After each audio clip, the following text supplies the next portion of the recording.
రమ్మ మాకేం తెలియదు, ఫోన్లలో బెదిరించిండ్రో మాకు తెలియదు. See, actually, I am his sister.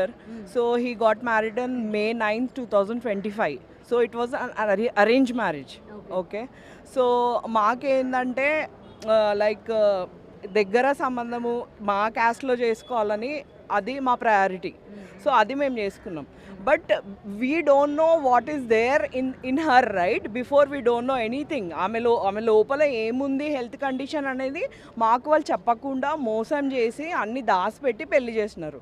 So after marriage we came to know that she has thyroid, fibroids and fallopian tubes are opposite side, and also she has hemoglobin 5%.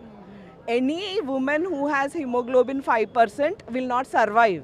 అసలు బ్రతకరు 5% ఉంటే. మరి అంటే ఇన్ని ప్రాబ్లమ్స్ ఉన్నాయని తెలిసే కదా, ఇవన్నీ ముందు తెలీదండి.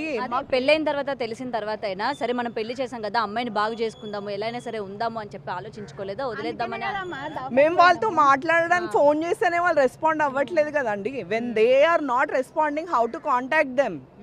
ఇప్పుడు మాకు అన్యాయం జరిగింది, వాడికి లేట్ మ్యారేజ్ యాక్చువల్గా.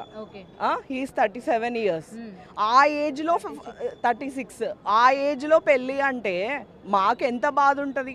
ఎవరమైనా హ్యాపీగా ఉండాలని అనుకుంటాము, విడదీయాలని అనుకోము. అయితే వాళ్ళు